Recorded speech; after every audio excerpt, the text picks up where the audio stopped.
I need you to hit somebody. Who we hitting? Clay Davis. The Clay Davis? Downtown Clay Davis? That's supposed to mean something to me, man? That nigga need to be got. Shit, straight murder ain't no thing. But this here's some assassination nigga, shit, I told man. you.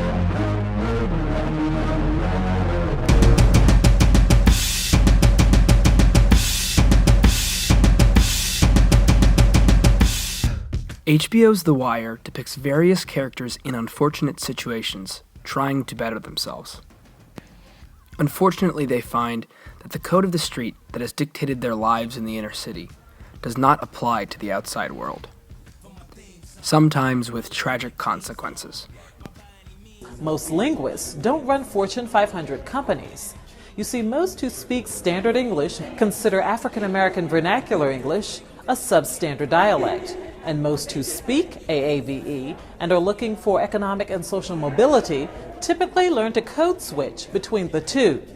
But lately, more and more people, young African Americans in particular, aren't switching, leaving them left out and left behind.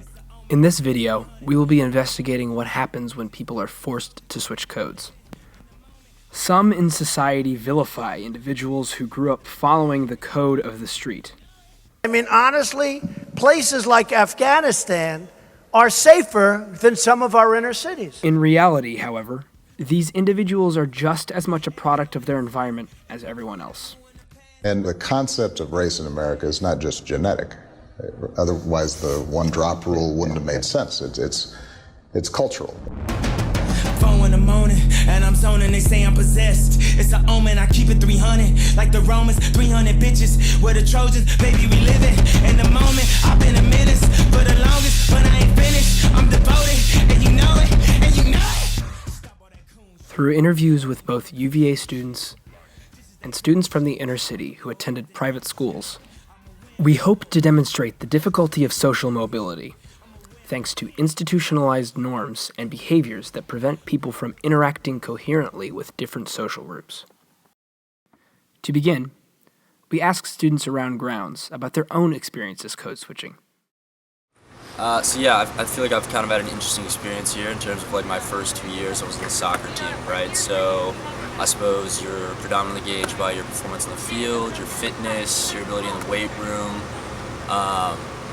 And then, so after my experience on the soccer team, I quit. I had double hip surgery, ended up pledging a fraternity where I suppose your values and what determines your social capital or standing is quite different. So in terms of like behaviors, I don't know, to list some negative ones maybe, it'd probably be excessive alcohol consumption of tobacco products.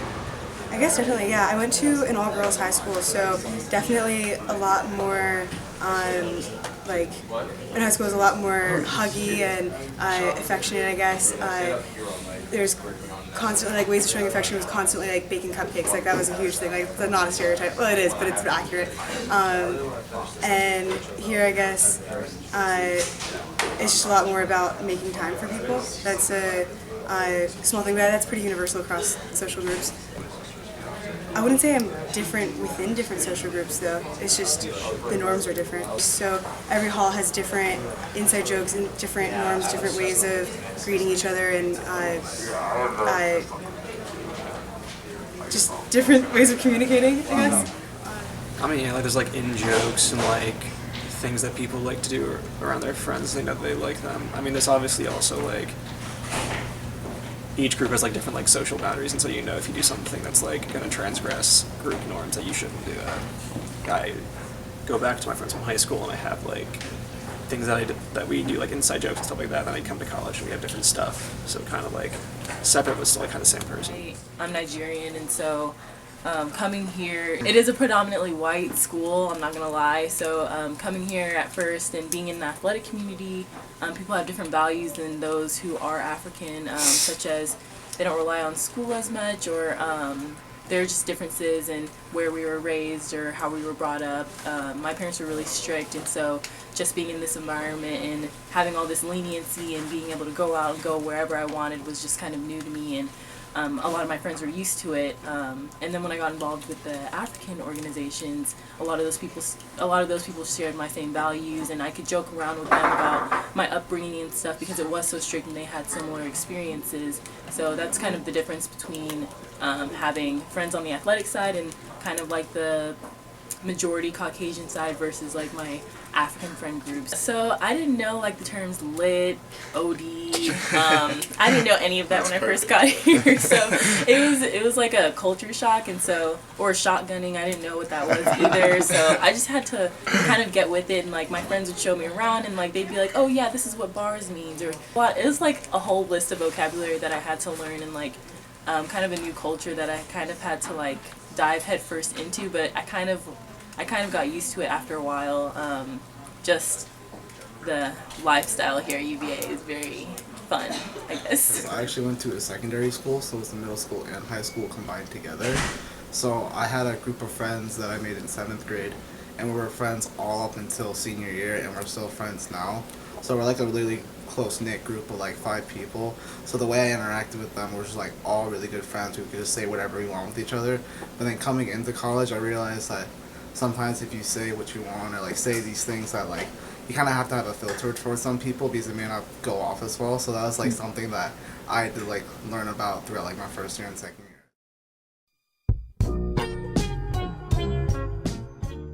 These interviews demonstrate how code switching is a relevant concept to students from all sorts of socioeconomic and cultural backgrounds. Next, we interviewed 2 students with more dramatic experiences code switching. These students were raised in areas similar to the students depicted in Season 4 of The Wire, but attended predominantly white private schools. Elijah Muhammad was born and raised in Park Heights in Baltimore City. He then attended Friends School of Baltimore, a Quaker private school in the city. According to the Baltimore Sun, Park Heights is one of the most lethal neighborhoods in Baltimore. Additionally, the graduation rate of Northwestern High School, one of the local public schools in the area, has been reported to be around 60%, with only 38% of graduates attending college. Friends School, according to the same study, had 100% graduation and college attendance rates. Obviously, my entire life, I've lived in like the same house, which is like inner city Park Heights, which like if you're familiar with The Wire, it's like referenced throughout that. But then in terms of my schooling education, I went to like a small private school for my entire life. Beginning at pre-K3, I went to New Psalmist Christian School. So even though that was very different than Friends, it was still the majority of people who, it was like professional middle class black people, if you will, to just like make it short. And I think that we all sort of learned how to code switch, and we were like, so how I acted there and just the sort of the rules and the regulations and like the uniforms and how I spoke was definitely different than in my own neighborhood. Like from a very early age, everyone's like, oh, like you talk like you're white. Like you like talk really popular. Like I've never gone to the school with anyone in my neighborhood, quite honestly. And so going to like having their, like knowing their experiences and their lives and their day-to-day, I always had such a different experience. So I certainly had to know how to interact in both worlds. J.B. Leary is from the Bronx, a borough of New York City. In his youth, he often spent time at his grandmother's projects, hanging out with local neighborhood boys. He then attended private boarding schools from 7th grade onward. JB's grandmother's neighborhood has more single-mother households than 95% of the neighborhoods in the United States. With 58.5% of the children here below the federal poverty line, this neighborhood has a higher rate of childhood poverty than almost 99% of United States neighborhoods. So I'm from the Bronx. I was born and raised there. My dad actually grew up in the Bronx as well. He grew up in the South Bronx. My mom is from Haiti. She's an immigrant. But growing up, I had a nice childhood. Always had everything I needed. But one of the things that was different was that a lot of the kids that I interacted with within my own neighborhood and my grandmother's projects, which was roughly 10 minutes away, was interesting because it's very different from my interactions with once I went to private school in 7th grade. One of the big things about Hotchkiss was kind of, I feel like that's when I had my first clash of two worlds, in that I had friends from, you know, the Upper East Side and wealthy parts of Brooklyn, and they would meet some of my friends from the Bronx, and obviously they were always super nice with them, but they would, you know, afterwards they would be like, wow, like, you're so different than them. And I would kind of have to, not correct them, but say, we're not that different. Like, you know, I grew up with those kids, we're the same people. You know, I've just, you know, grown up in a different environment than them.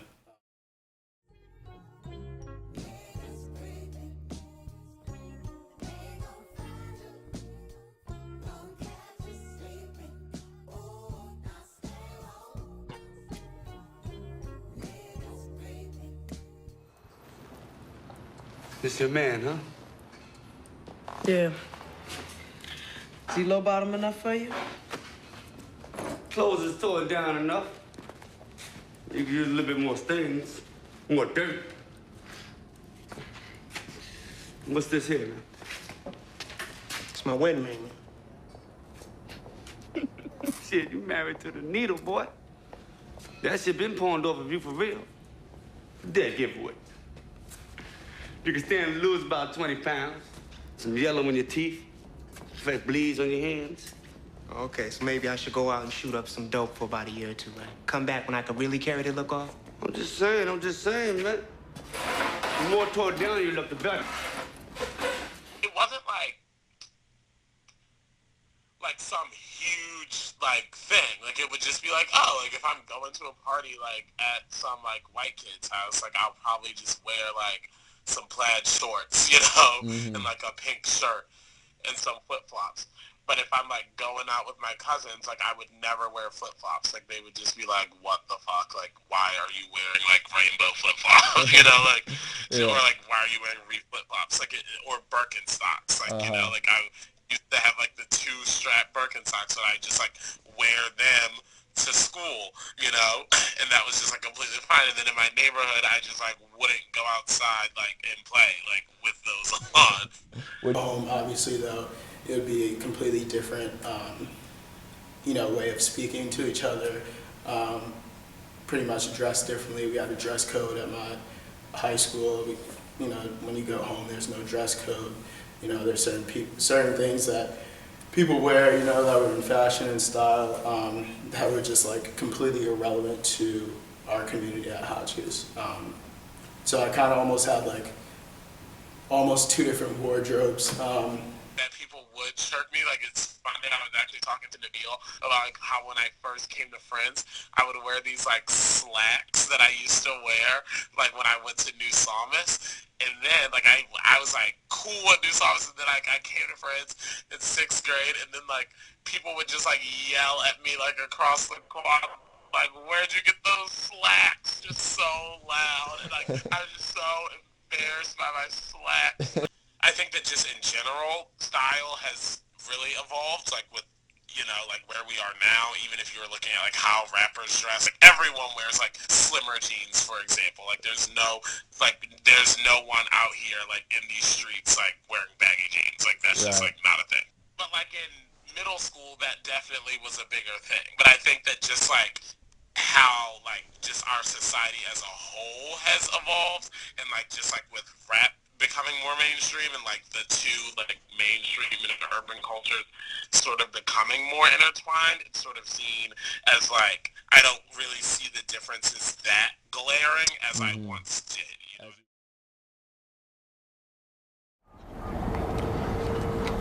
Baltimore City Police Department. Yes, ma'am. This is Sidney Handjerker with Handjerker Cohen in Bromberg. I'm trying to locate a Sergeant Thomas Houck in regards to a client I'm representing. Oh, please. Mayor's office, Lieutenant Hoskins. Yes, hello. This is Irvin Pepper of Pepper and Bayleaf. I'm calling in regards to a Sergeant Thomas Houck in regards to He's no longer on this detail. Hold on for a minute. Major crimes, ma'am. This is Dr. J calling with test results for Thomas Houck. He's on the street. Leave a message on it. Whenever I'm talking like to my cousins or my family now, like we might use slang or use like African American vernacular English, which is a bit more sort of, you know, like phonetic, if you will. And for me, it's like when I'm just like around black people, like I'll just say things differently, and it's like I put zero thought into it, you know? It's like, just sort of like, natural. oh, this is informal, like, you know what it is, in the same way that like how you hang out with the people in your fraternity. 10 seconds. You might, Yeah. Sorry. you know, you would talk different than in the job and everything. I kind of figured out early on to kind of switch around my language because I would find that I would say something how I normally say it to my friends back home, and either a teacher or my friend would be like, huh? And I'd just be like, ugh. And then I had to explain it in a different way where they would be able to understand it. So from pretty early on, I was able to kind of switch around my language so that I was just easier to understand overall. I definitely don't think it was a challenge. I definitely think it was very natural. Like for most black people that I know, it just sort of is a part of being black in America, you know, like you just sort of know that you aren't expected, like you have to speak a certain way and present yourself a certain way to get things that you want. And so I was about 6, 7 years old. I was playing on the porch. Them twins came by, started picking on me, messing with me. Remember that?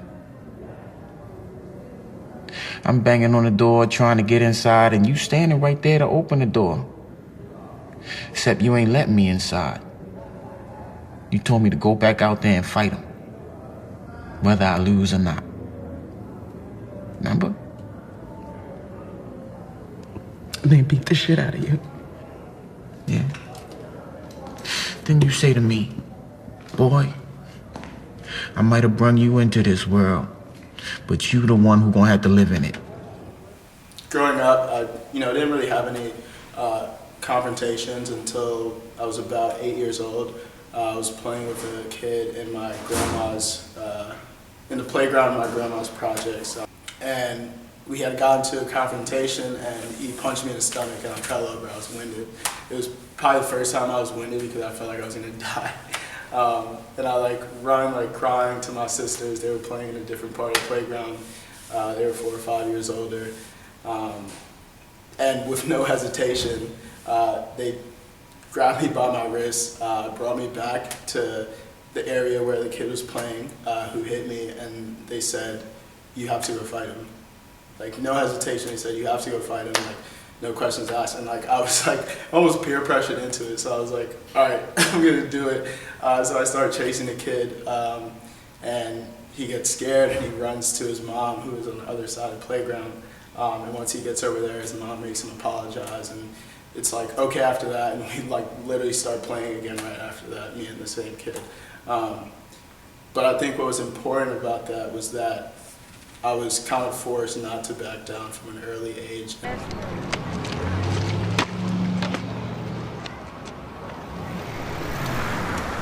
Now why you gonna go and do that? Dookie about to cry, look it. Fuck is wrong with you? Ain't nothing wrong with me. I'm out here getting stuff done. You up in some house somewhere playing Max little bitch.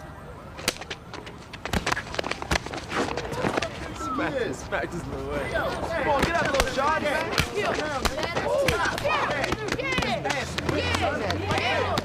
Neighborhood and just situations that I've been privy to, I definitely think that sometimes it's I've seen situations where things will happen at friends or something, and it's you could be so I could be so upset by something that I've seen as disrespect or you know, being someone really disrespecting me, whereas and that's I feel like that's something that I've picked up from being in that community. That is the worst thing that you could do to someone is try to disrespect them. And then at friends, if someone disrespects you, it would just be sort of seen as maybe that thing would be seen as an issue, but people wouldn't feel the same way that I felt about it because they're obviously coming from a different location. How you carry it in the street. I mean, it do come down to that if you're gonna be in the street. That ain't the only way to be. Well, here it is. Yeah. Now here it is. The world is bigger than that. At least that's what they tell me. Like, how do you get from here to the rest of the world? I wish I knew. One of the themes we have noticed throughout this course is that many kids growing up in inner cities don't have access to the resources and opportunities that most Americans are afforded. These opportunities can be tangible, like economic resources or high-quality education, or they can be more informal, like interpersonal networks necessary to find employment. Hey, Mark, check this out. Certified hydrotherapist. Experience with geriatric patient, Sinai Hospital outpatient clinic. Jerry who? Whatever, how about this? Dental front desk. High quality dental office, 6 front desks. What do you mean, like furniture? Like a secretary, I guess. Man, you ain't even never been to no dentist. I found that some of my friends who had come to the school either as postgraduates from the inner city or as upperclassmen, they struggled a little bit more with that because they had kind of come fresh from, public high school, and they excelled in athletics, but in terms of their people skills with the private school community, they were pretty lost. My friends who I grew up playing with in my grandmother's projects, they're doing much worse. Edenwald was one of the most notorious bad schools in the Bronx, and it's a really underfunded school. Probably closed in 2008. They all ended up there and kind of got into criminal behavior, whether it be selling drugs or just gang affiliation. A lot of them have been in and out of the system already. A common theme we noticed between our interviews with both Elijah and JB was that they both were fortunate to have access to certain connections which helped them succeed.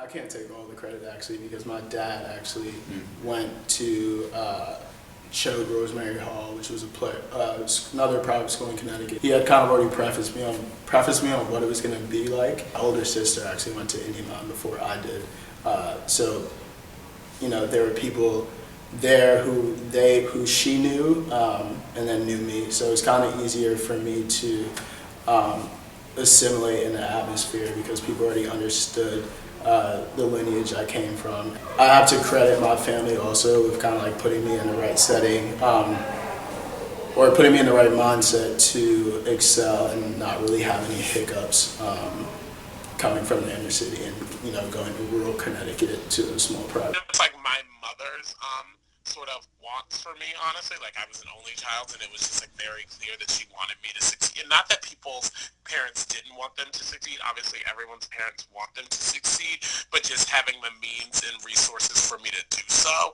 And so, my cousins, for example, were just like me, but they had 7 kids. So if they, they had 7 siblings. So it was just not really feasible for them to be able to afford to send their children to a small private school. And so then because of that, it was never really feasible for them to get other places. I'll give you an example. How I found out about Friends was through a person on this swim team that I was on, this Catonsville swim team. And how I got into that was because I went to New Psalmist Christian School, and then we had swimming. We learned how to swim, and we did it at Catonsville, and then I just liked swimming, so then I signed up for that, and then that's sort of how it all happened. That's really interesting. So it was just a matter of being in the right place at the right time. And so clearly, if I went to just the neighborhood public school that didn't have swimming, I may have never learned about the program that I use to get into private schools. And so it's just one of those things. It just sort of happened, and it was just all about the network, which is something that is lacking kind of. As Elijah discussed, building these networks in underprivileged communities may be one way to help provide opportunities to those who need them most.